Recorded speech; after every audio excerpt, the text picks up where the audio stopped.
Good evening, Peyton. This is your first conducting lesson over video.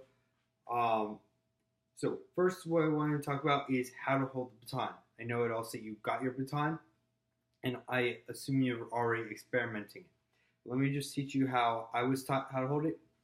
So we have the handle up top and the tip at the bottom. So one thing that you can really learn is actually learn this kind of from Tyler. You're going to hold it sort of like a snare drum stick. There's a point here called the fulcrum.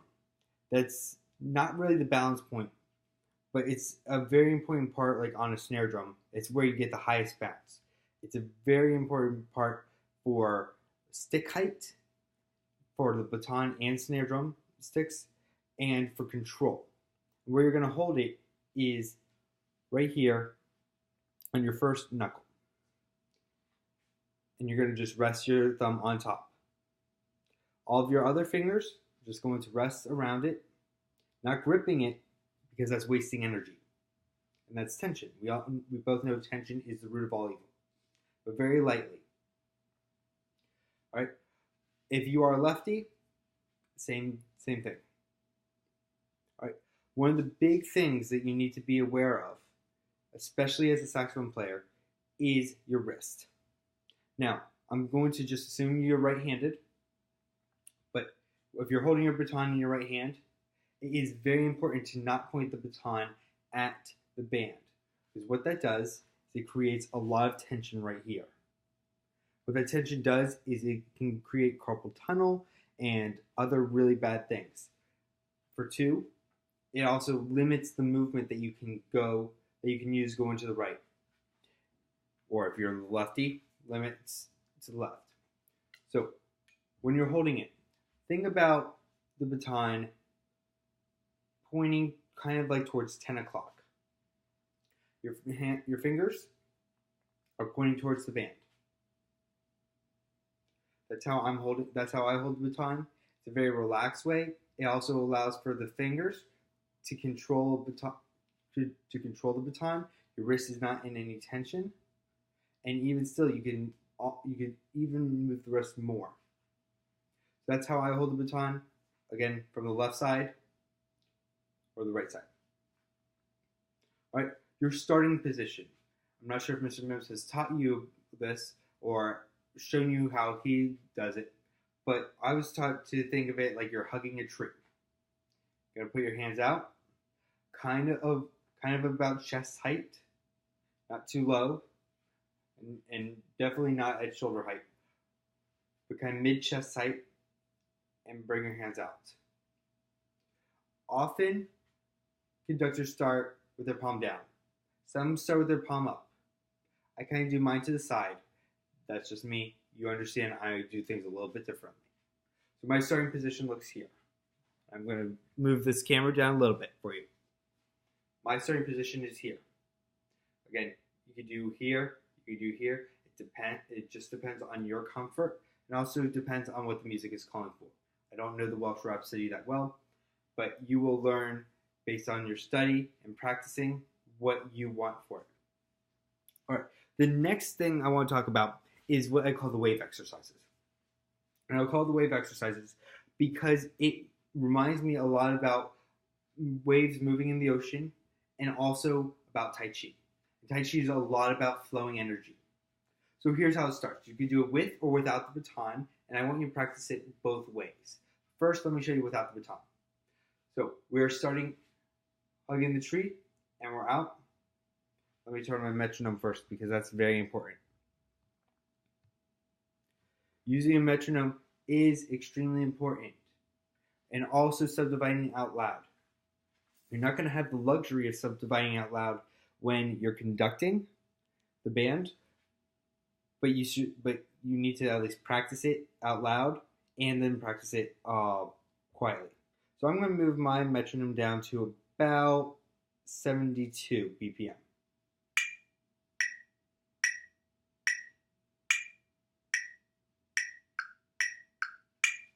2 and 2 and 4 and 1 and 2 and watch me now. 1 and 2 and T and 4 and 1 and 2 and T and 4.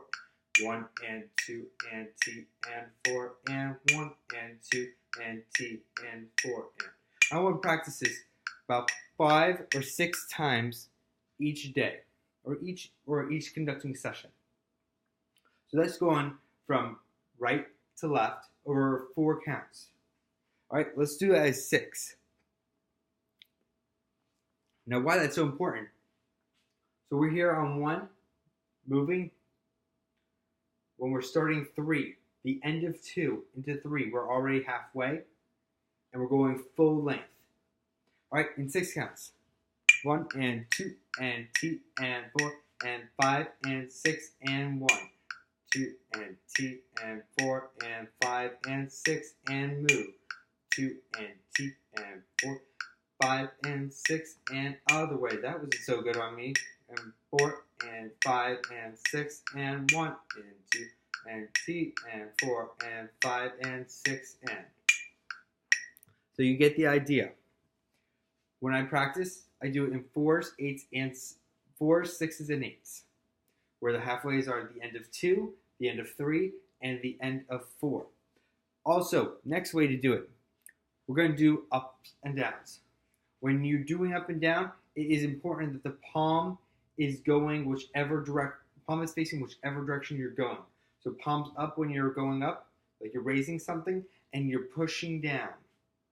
It looks very awkward to pull up like this.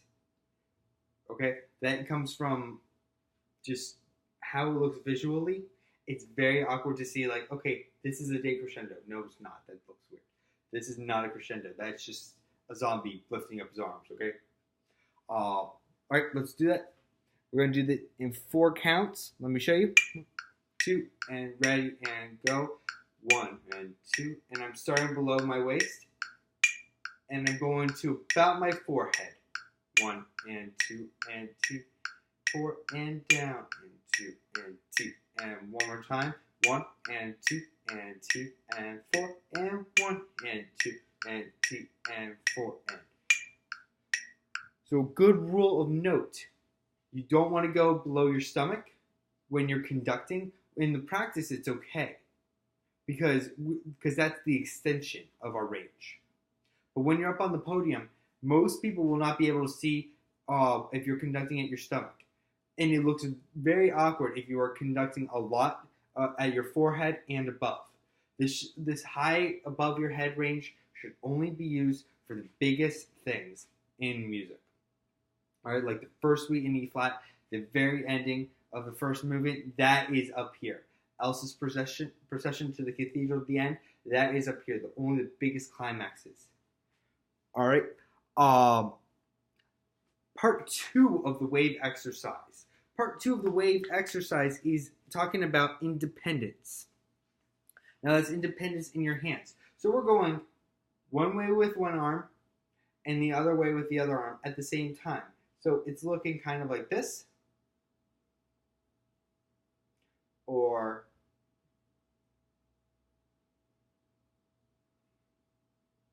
you can even use diagonals.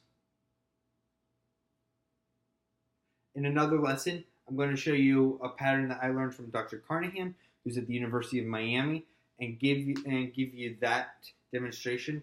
I have not practiced it that much, that's why I'm not showing it to you now. But let me just show you this one.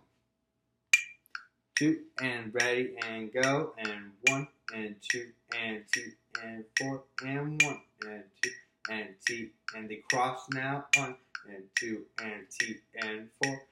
1, and 2, and T, and 4. And I'm going to do a different one. 2, and here I go, and 1, 2, and T, and 4, and 1, and 2, and T, and 4. 1, and 2, and T, and 4, and 1, and 2, and another one, different one. 1, and 2, and T, and 4, and 1, and 2, and T, and 4. 1, and 2, and T, and 4, and 1, and 2, and T, and 4, and stop. Again, 4s, 6s, and 8s are going to be really great. If you want to even push yourself further, 10s and 12s. Those are going to really help your mind focus on steadiness. I believe Welsh Rhapsody has parts where it's very slow. And you'll know the piece better than I do. If it's got threes in it, then 3, 6s, and 9s are going to be the ways to practice.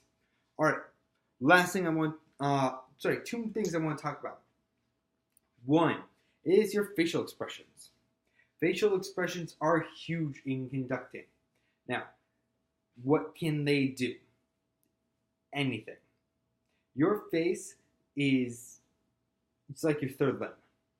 You could be doing one thing with your hands, conducting. You could be saying, "Okay, slow down," or "Get quiet." But then, with your face, you could say something else. So think about, there's, I believe, 6 different basic facial expressions. I learned that through sign language computer robot. It was very weird. I could talk to you about it totally another time. But the simulator had basic expressions. And 1, happy. 2, sad. 3, amazed. 4, excited. 5, shocked. And 6, scared. Now, scared is not one that we'll normally touch on. It's just not one. But happy, using your smile to convey emotion. Marches are normally happy, unless you have a funeral march. I know the Black Mask is not one of them. And the march you did last year, that's not a funeral march. So use your smiles. Use very big, happy. Use your eyebrows. That will convey a lot of messages. Sad, bringing your eyebrows down, your corners down of your lips. The shocked is more like, is bringing it is your eyebrows up, and an O, lips. Wide eyes also helps. Scared, we don't really use. I'm forgetting the other ones. I was listening to those off the top of my head, in all honesty. All right, so those are things that you can and should use. The best conductors use them, and the best bands know to be watching them. You can be teaching mainland to be watching for those things. It's another way to communicate with them. Last thing is a basic pattern. Now, there are 2 big schools of thought with basic conducting patterns. The first one is the one that is not the one that I really use. The first one has all the beats on the outside, so you have 1, 2, 3, 4.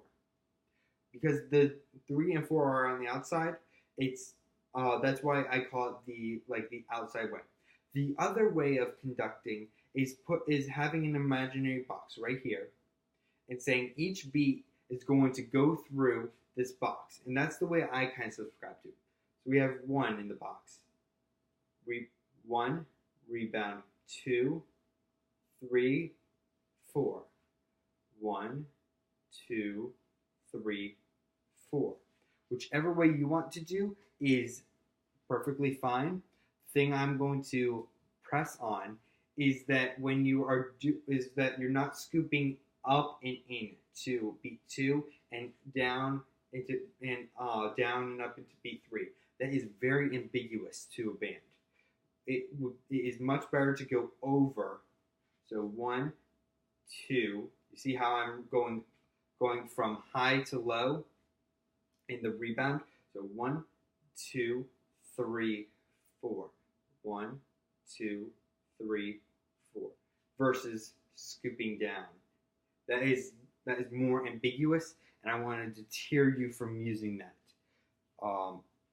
If you have any questions, you know how to get in contact with me. Please email me. I can also give you my new email address for work. It is malcolm.catson@iesmail.com. I look forward to hearing from you soon.